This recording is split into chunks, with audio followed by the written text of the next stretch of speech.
आज हैं हम सभी रेडियो मस्ती के टॉक विद रेडियो मस्ती 8th एपिसोड में। और आजकल हमारे लाइफस्टाइल में बहुत सारे चेंजेस आ रहे हैं जिसकी वजह से हमारी बॉडी पर बहुत ज़्यादा इम्पैक्ट पड़ता है और इससे काफ़ी ज़्यादा जो हेल्थ रिलेटेड प्रॉब्लम्स है विमेंस फेस कर रही हैं और हमारी बॉडी में भी काफ़ी ज़्यादा चेंजेस आते हैं। और इस प्रॉब्लम्स के बारे में आज हम डिस्कस करेंगे। जी हाँ, हमारे बीच हैं Shalini Nagpal ma'am, who is basically MD gynaecologist and IVF consultant. Ma'am, welcome to the radio Masti. Thank you Nishtha, thank you so much. तो मैम, जैसे कि हम आज विमेन हेल्थ रिलेटेड प्रॉब्लम्स के बारे में डिस्कस करेंगे, तो मेरा पहला क्वेश्चन आपसे ये है कि आजकल गर्ल्स या फिर विमेन में किस तरीके की जो प्रॉब्लम्स हैं वो आ रही हैं? देखो, गर्ल्स में और वुमेन में कुछ प्रॉब्लम्स तो आपस में कॉमन हैं, कुछ हैं जो उनकी अलग एज रिलेटेड हैं। जैसे कि गर्ल्स हैं तो गर्ल्स में पीसीओडी की प्रॉब्लम बहुत कॉमन है। उससे क्या है, उनके पीरियड्स बहुत इरेगुलर हैं और स्किन रिलेटेड प्रॉब्लम्स जैसे कि एक्ने बहुत ज़्यादा हैं या हेयर ग्रोथ बहुत ज़्यादा है, वेट गेन बहुत ज़्यादा है और पीरियड्स का बहुत ज़्यादा इरेगुलर होना है। और जहाँ तक विमेन की बात करें तो पीरियड्स की इरेगुलरिटी और पीसीओडी तो उनमें भी है, पर इसके साथ साथ ये पीसीओडी एक इनफर्टिलिटी का प्रॉब्लम भी इशू जो है वो क्रिएट कर देती है। स्किन प्रॉब्लम से ज़्यादा फीमेल जो विमेन है उनको ये इनफर्टिलिटी की प्रॉब्लम ज़्यादा परेशान करती है और इरेगुलर पीरियड ज़्यादा परेशान करते हैं। जैसे कि मैम आपने अभी पीरियड्स के बारे में बात की, जो मेंस्ट्रुअल साइकिल है बेसिकली इरेगुलर है, तो बहुत जगहों पर मतलब हमें ये सुनने को मिलता है कि इसका क्योर है नहीं एंड अगर हम इसे घर पर ठीक करना चाहें तो ये भी हो सकता है। व्हाट अकॉर्डिंग टू यू इसकी एक प्रॉपर जो है हमें मेडिकल फैसिलिटी लेनी चाहिए या we can cure it in our homes? देखो निष्ठा, ऐसा है जो इरेगुलर पीरियड्स हैं, it can be because of lot of problems ना। PCOD is one of them. It can be because of thyroid, it can be because of hyperprolactinemia. Prolactin एक hormone होता है जो बॉडी में अगर ज्यादा हो जाए उससे भी इरेगुलर पीरियड्स या कम पीरियड्स आना हो जाता है। ऐसे ही थायराइड के केस में थायराइड ज्यादा है, कम है, तो पीरियड ज्यादा और कम हो सकते हैं। सो जो हार्मोनल इम्बैलेंस है थायराइड और प्रोलैक्टिन का, उसके लिए आपको मेडिकेशन लेनी पड़ती है। और हाँ, पीसीओडी की जहां तक बात करें तो लाइफस्टाइल मॉडिफिकेशन से ही आप उसको घर बैठे कंट्रोल कर सकते हैं। ओके। सो मैम, आपने बहुत अच्छी जो है इन्फॉर्मेशन दी हमें पीरियड्स के रिगार्डिंग। तो अब मैं आपसे ये पूछना चाहती हूँ, लाइक आजकल के टाइम में लाइफस्टाइल बहुत ज़्यादा हम सभी का डिस्टर्ब है। So what according to you lifestyle how really plays an important role in everybody's life, basically girls या फिर विमेन को कैसे हम अपना लाइफस्टाइल जो है वो हेल्दी रखना चाहिए? निष्ठा, ये बिल्कुल सही कह रहे हो आप कि लाइफस्टाइल जो है हम लोगों ने आजकल इतना अपना मॉडिफाई कर लिया है कि हमारी काफ़ी प्रॉब्लम्स, हेल्थ प्रॉब्लम्स इसकी वजह से ही हैं। जैसे कि सीडेंट्री लाइफस्टाइल, हम लोग कम मूवमेंट में रहते हैं। रादर इसमें अब एक नया कंसेप्ट आया है, one should go back to the early days. आपको खूब चलना चाहिए, है ना। Try to use bicycles, try to use your feet rather than the vehicles, the motor vehicles. और उससे क्या है कि आपकी मूवमेंट ज्यादा होती है तो your weight is also under control, moreover your mental health is also concern with your physical health. Then intake of food, ये भी बहुत ज्यादा इंपॉर्टेंट रोल प्ले करता है अपार्ट फ्रॉम एक्सरसाइजिंग और अपार्ट फ्रॉम द मूवमेंट। इसके लिए हमें जो जंक फूड है, फ्राइड फूड है, एक्स्ट्रा स्पाइसी फूड है या ज्यादा ऑयली फूड है, उसको छोड़ के वापस ढेर सारी वेजिटेबल्स और फ्रूट्स पे और नट्स पे शिफ्ट होने की जरूरत है। बहुत से लोग अवेयर हो गए हैं, but lot of people are, जो हमारी यंगर जनरेशन है वो अभी भी फास्ट फूड के अगर उसमें घूम रही है। अगर आप इंडिया की देखो तो उसमें दिखाते हैं कि फास्ट फूड कंजम्पशन इंडिया में एक बहुत ही स्टीप स्लोप से बढ़ रही है, definitely because of the younger population. Okay, so it's a very nice message to all the youngsters कि हमें जो है जंक फूड का इंटेक ज़्यादा नहीं करना चाहिए, स्पेशली गर्ल्स। तो मैम, अब मैं आपसे ये पूछना चाहती हूँ कि व्हाट इज बेसिकली आईवीएफ? देखो निष्ठा, आईवीएफ इज अ प्रोसीजर जिसमें हम लोग जो सब कुछ जो हमारी फर्टिलाइजेशन प्रोसेस है जो नॉर्मली लेडी के अंदर होती है वो हम बाहर करते हैं। हम लेडी के एग्स और हस्बैंड के स्पर्म्स लेके उनको बाहर फर्टिलाइज करते हैं और जो बेस्ट एम्ब्रियोज होते हैं वो लेडी के अंदर ट्रांसफर कर देते हैं। सो सिंपल लैंग्वेज में आईवीएफ ये है।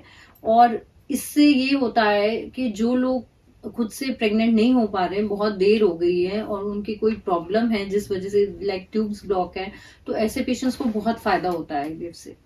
ओके मैम, अब जैसे कि आपने पहले हमें इरेगुलर मेंस्ट्रुअल साइकिल के बारे में बताया था, मैं विमेन को थोड़ा इस चीज़ से एजुकेट करना चाहती हूँ कि किस तरीके से जो विमेन हेल्थ प्रॉब्लम्स हैं वो आजकल बढ़ रही हैं और हमें इसे कैसे जो है एफर्ट्स पुट करने चाहिए उसे कंट्रोल करने के लिए। देखो, जितनी भी वुमेन रिलेटेड प्रॉब्लम्स हैं, ऐसा नहीं है कि सबकी सब हमारी खुद की क्रिएट की हुए हैं। कुछ तो सच जी। में एग्जिस्ट करती हैं जिनके लिए आपको किसी फीमेल फिजिशियन के पास जाना पड़ता है, और कुछ ऐसे हैं जो हार्मोनल प्रॉब्लम है जिनके लिए आप अगर एक छोटी सी मेडिकेशन लें तो वो बिल्कुल सही हो जाती हैं और आपके पीरियड सही हो जाते हैं। कुछ आपके लाइफस्टाइल से रिलेटेड है जिसके लिए आपको खूब एक्सरसाइज करनी चाहिए। अगर वेट गेन किया है आपने बहुत, तो इट्स बेटर कि आप लूज करो, अपना प्रॉपर स्लीप लो, अपनी प्रॉपर एक्सरसाइज करो, अपने प्रॉपर डाइट का बहुत ध्यान रखना चाहिए, है ना। और stress, that is very important, उसको अवॉइड करना चाहिए। एंड मैम, रेगुलर चेकअप्स किस तरीके से एक हेल्दी लाइफस्टाइल को मेंटेन करने में विमेन को हेल्प करता है? देखो, रेगुलर चेकअप से एक तो आपके जो भी हिडन प्रॉब्लम्स हैं वो सामने आ जाती हैं। दूसरा, आजकल कैंसर अवेयरनेस के लिए भी रेगुलर चेकअप्स जरूरी हो गए हैं। ब्रेस्ट का एग्जामिनेशन और प्रॉपर जो सर्वाइकल कैंसर की भी वैक्सीनेशन आ गई, उसके भी बहुत से रेगुलर चेकअप्स आ गए हैं।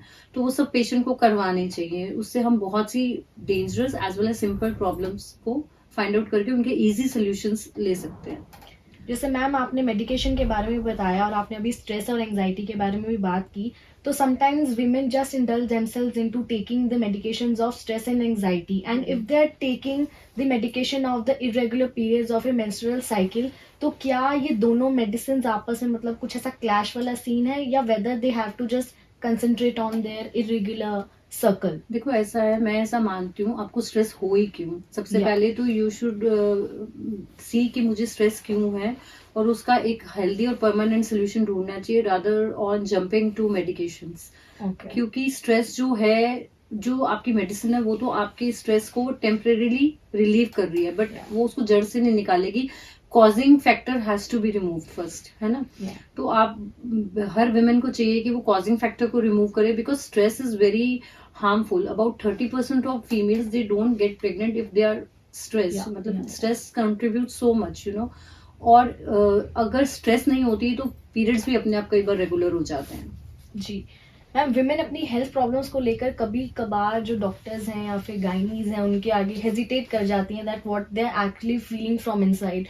सो what you want to tell all those women जो हेजिटेट फील करती हैं? देखो, ये बहुत अच्छा क्वेश्चन है, और ऐसा हमारी डे टू डे लाइफ में, मेरी खुद की लाइफ में बहुत ज्यादा आता है कि पेशेंट सबके साथ तो कुछ और बताता है, बट जब अकेले में मेरे साथ होता है तो वो शेयर करता है कि what she is going through. So this is very important, और मेरे ख्याल से सभी फीमेल्स को सामने आना चाहिए। और अगर आप फीमेल फिजिशियन के पास आए हो तो आपको कोई भी हेसिटेशन नहीं होनी चाहिए, खुल के बात करनी चाहिए, क्योंकि अगर आप बात करोगे तो आपकी प्रॉब्लम का सोल्यूशन निकलेगा। जी मैम, अपनी लाइफ से आप कोई ऐसा अपना एक्सपीरियंस बताइए where you solve any sensitive case और you manage to do something really which you feel that it's impossible right now. देखो, ऐसा तो नहीं है, nothing is impossible in my perspective. But ऐसा था कि I was new after just I had completed my IMD and I was attending the emergency, और एक पेशेंट आया बिल्कुल पल्सलेस, बीपीलेस। उसका HB भी 2 ग्राम था और लग रहा था, और भयंकर ब्लीडिंग हो रही थी उसको। शी वॉज प्रेग्नेंट, और मुझे लग रहा था पता नहीं मैं कैसे मैनेज करूंगी, और मेरा जो सीनियर है उसको आने में भी घंटा 1.5 घंटा लग जाना था। So I took her to OT and I did her cesarean and the patient became all right the very next day after few blood transfusions. और मुझे लगा कि अगर मैं सीनियर की वेट करती तो शायद वो फीमेल नहीं बचती। मैंने अपने ऊपर लेके उसको सर्जरी शुरू कर दी, तो she was saved. I was very happy. Oh wow, that's so good. Ma'am, लोगों के मन में एक मिसकंसेप्शन है दैट IVF अगर वो ट्रीटमेंट लेते हैं तो the only chances of boy is there, so what you think regarding this, like what do you want to say to हाँ, listeners? ये एक मिसकंसेप्शन जो है ये बहुत ज्यादा कॉमन है, और मेरे पास आप समझो डेली रूटीन में ही ऐसे पेशेंट्स आते हैं जिनको ऐसा लगता है कि IVF से लड़के ही होते हैं, जबकि ऐसा कुछ भी नहीं है। IVF में रेशो उतनी नेचुरल उतनी ही रहती है जैसे कि नेचुरल रहती है, 50-50, है ना। जी, person couple can have a boy और अ गर्ल, और ये 50-50 है, decided by the god itself. तो IVF में भी सेम है, ऐसा कुछ नहीं है, और जिनको भी ये मिसकंसेप्शन है, ये मिसकंसेप्शन जरूर दूर होनी चाहिए। मैम आईवीएफ क्यों करवाना चाहिए and what is the reason behind this, like what you have to just look upon the lifestyle, कैसा सीन रहता है? देखो, आईवीएफ क्यों कराना चाहिए? अगर आपको प्रेगनेंसी नहीं हो रही तो डेफिनेटली आपको आईवीएफ की तरफ तो नहीं जाना चाहिए, पर हाँ, in the course of time अगर आपको हो नहीं रही तो लास्ट जो मेन ट्रीटमेंट है इनफर्टिलिटी की जर्नी में वो आईवीएफ ही है। If you are not conceiving with medicine, you are not conceiving with lesser advanced techniques, then you, after all, you have to shift to IVF if you are not conceiving, even if there is no reason. Okay. So because 15 to 20% जो couples हैं उनको unexplained infertility की category में आते हैं। अगर कोई reason नहीं है तब भी अगर बहुत टाइम हो गया है और सब कुछ ट्राई कर लिया है तो ultimately you have to land up with IVF. और आईवीएफ हो क्यों रहा है जो आप पूछ रहे हो, वो इसलिए क्योंकि मैरिजेस सबसे पहले तो लेट हो रही हैं। पहले तो 18 साल में ही शादी हो जाती थी, अब तो आप देखो 25 तक तो फैमिली कंप्लीट हो जाती थी, अब तो 25 तक मैरिज भी नहीं होती, because girls have started taking higher and higher education. दूसरी बात ये है कि कई पेशेंट्स में हाइजीन की प्रॉब्लम होती है या स्ट्रेस रिलेटेड प्रॉब्लम होती है, तो रेगुलर पीरियड्स होते हैं, इरेगुलर पीरियड्स होते हैं, तो डेफिनेटली आपके अंदर की जो रिप्रोडक्टिव सिस्टम है वो भी थोड़ा डिस्टर्ब रहता है, इस वजह से भी ऐसा होता है। ओके, तो मैम जैसे अभी आपने आईवीएफ के बारे में बताया, तो अभी कितनी सक्सेस रेट्स हैं आईवीएफ? देखो, 100% तो किसी चीज के सक्सेस रेट्स नहीं होते। अगर 100% होते तो मैं भगवान ही हो जाती, है ना। तो 100% किसी भी सेंटर के सक्सेस रेट्स नहीं होते, और आप समझ लो it varies between 50 to 70, not more than then, sometimes 40 even, depending on the case कि कोई और कॉम्प्लिकेशंस तो नहीं है। ओके, सो मैम मुझे बहुत अच्छा लगा कि आपने इतनी सारी बातों के बारे में हमें अवेयर किया। So the last question here is like what you want to give message to the listeners through radio मस्ती?